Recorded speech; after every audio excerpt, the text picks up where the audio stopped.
milkooyte milkaawi milkooyte milkaawi milkooyte milkaawi milkooyte milkaawi. nuti majlisa ilmiidha bakka ilmiitti dhaggeeffannu bakka rabbiin dubbatamu bakka haasawa rasuulaadha bakka sunii gammachuun keenya sun dhaamsa dhaaman jechuu warri akhiraa jiru silaa carraa argatee duniyaa irra deebi'ee wanni isaan agartee itti deebi'anu wanni isaan himan ilmiidha duuba. kanaaf ilmii dhaggeeffachuurraa hin quufinaa, ilmii dhaggeeffachuun dadhabatinaa, ilmiidhaan namni nama tahaa. aqlii rabbi nuu kenne ilmii bareedaa kana qur'aana rabbiin nuuf kenne ummanni nabiyyiin isaanii ergamaa rabbii ta'e alayhi salaatu wassalaam kitaabni isaanii qur'aana ta'e qiblaan isaanii kaabaa bareedaa kana ta'e akkamitti akkan taane taha qaceelfama bareedduu kana osoo qabu dostoora bareedaa kana osoo qabu manbultii bareedduu kana osoo qabu qur'aana rabbii subhaanahu wa ta'aalaa kan dhaggeeffatan das nama godhu kan qalbii namaa wallaanu kan qaama namaa wallaanu kan hayaata namaa tolchu kan gartee nama wal taasisu kan gammachuun isaa ilaa hanga yawmal qiyaamaatti hin dhumne ajaa'ibni isaa jechuu buleeyyan islaamaa. kanaaf rabbiin inshaallah qur'aana kana harka keenya kaa'ee xarafni tokko harka rabbii jira, xarafni tokko harka keenya jira. waan silaa nuti dandeettii keenyaan fuunee qaraanu miti bar qur'aana kana waan silaa yeroo rabbiin haasa'u لو أنزلنا هذا القرآن على جبل لرأيته خاشعا متصدعا من خشية الله صدى ربي ترى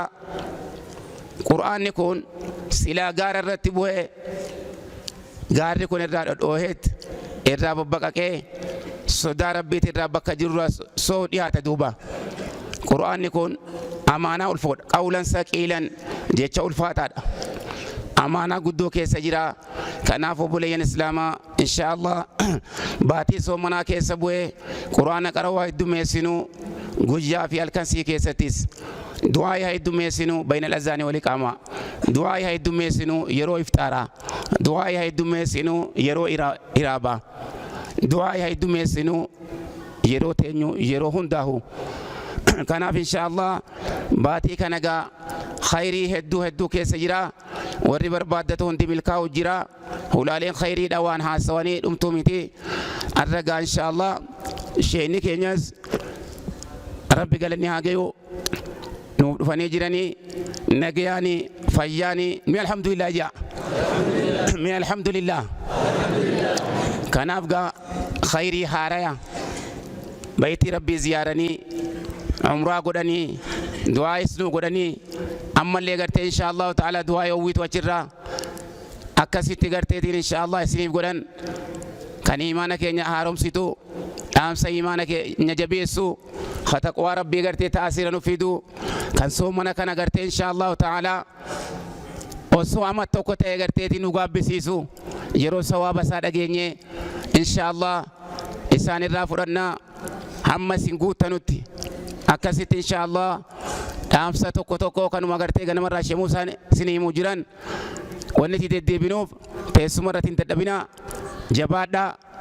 qabsoo keessatti rafanuu hin muganuu dirreen kun dirree qabsooti namni qabsoo keessatti rafdaan mugnaan fiiloo nama qoysinaan dugda gallaan hamileen nama biraa godaannaan lolli sun injifatame kanaaf inshaallah rabbi shayxaana nurraa hidhee nafsiyyaa keenyatti moo garteeti muhaarabaa itti qabsoofnee akkasi jabaannee masjiida keessa taa'uun bu'aa maal qaba baatii soomanaati baatii biroo garaagarummaa muslimniinii fi masjiidni wajjiniin quraanaa fi muslimni yeroo kana keessatti nagada akkam walirraa gartee argachuudha qaban baatiin keessii dhufe kan barakaa guddaan deemu baatiin ajaa'ibaa baatiin gammachuu baatiin ibiddarraa ti'aata qabtu baatiin rahmataa baatiin maghfiraa sii dhufe gammadi jechaadha yeroo shacbaan aakhira irratti nabiin sahaboota gammachiisaa turanii. Kanaaf inshaallah baga rabbiin nuun ga'e, baga rabbiin nu soomansiise, nuti caafiyaa guutuu qabu, nuti fayyaa guutuu qabu, alaamana keenyaa guutuudha. Rabbi subhaanahu wa ta'aalaa soomana ramadaanaa nurra fide. Kanaaf ugaa wanni nurraa eegamu ibaadaan gammaduudha. Soomanaan salaata rabbii salaannee, jumu'aa salaannee, qur'aana qaraanee yookaan qur'aana qaraamu dhaggeeffannee caqasnee, zikrii 1,100 jennee, istighfaara goonee, miskiina gammachiifnee, haajaa namaa baafnee, abshir jennee, yaaddawaa, beelawaa, kan daare, kan ciqqate, inshaallahu ta'aalaa kan dhimma qabu haajaadhaaf laa namshee haajaa nama tokkootiif deemtee dhimma namaa fixuun sawaaba guddoo qaba. Keessaa hubaatii soomanaa keessa nama fayyaa hin qabne gaafachuun sawaaba kan duraa yeroo duraarra yeroo ammaa irra caalaa. Nama du'ee garteetiin irra salaatti awwaaluun jazaa gurguddoodha qaba. Osuma yeroo hunda sawaaba qabu beelawaa nyaachisuun baatii soomanaa keessa jazaan saadhaa dachaadha. Khayruma duraan hojjennu inshaallahu ta'aalaa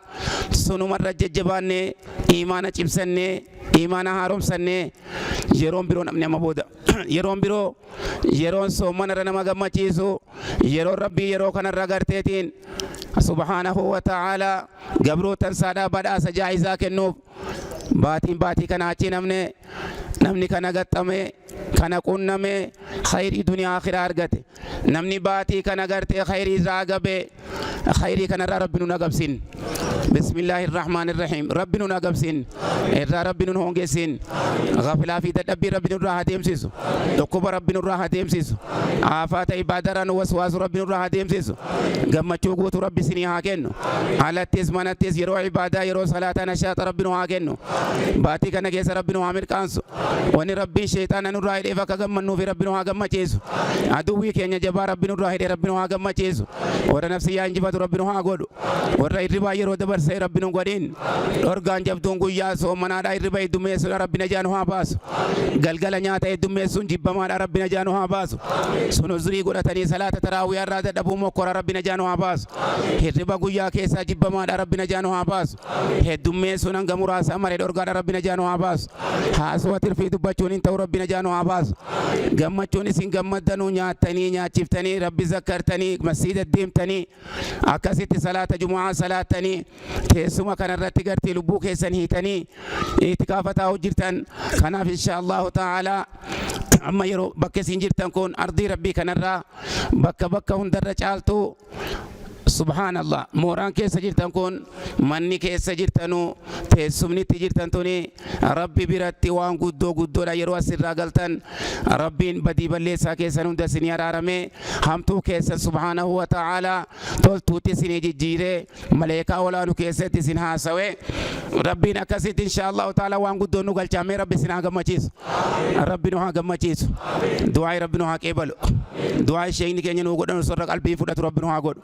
dhaamsa isaanii warra marhabbaa jee fudhatu rabbi nu haa godhu, baga rabbiin nagayaan nuu fide inshaallah nuti sorra umraa godhu rabbi nu haa godhu. Umraan baatii soomana ramadaanaa keessa akka nama nabi Muhammadii wajjin hajjii godheeti himmaan moomina akkana faa yaada malee jumu'aa isa bira jiru irraa rafee jumu'aa irraa boodaanee baatii sa'a ja'a dhufee keessa dadhabuu miti bar khayriin tokko hulaasii dalal sahabaan yeroo umraa baatii soomana ramadaanaa keessa dubbatamu akka nama nabi wajjin hajjii godhate rabbi isin haa qunnamsiisu. Akkasitti gaa khayrii baatii kana rabbi nu haa kennu, warra masjiida ganamaan guutu rabbi isin haa godhu, khutbaadha jalqabamuu deema, warri as deemtanu as deema, warri wudu'attanii ala jirtan ol seena, rabbiin inshaallahu ta'aalaa guyyaa khayrii rabbi nu haa godhu. Akkasitti gaa da'waa keenya qalbiitti rabbi nu haa qabu, qalbii keenyas rabbi nu haa wallaanu, dadhabii ghaflaa rabbi haa deemsisu. Assalaamu alaykum wa rahmatullaahi wa barakaatuhu.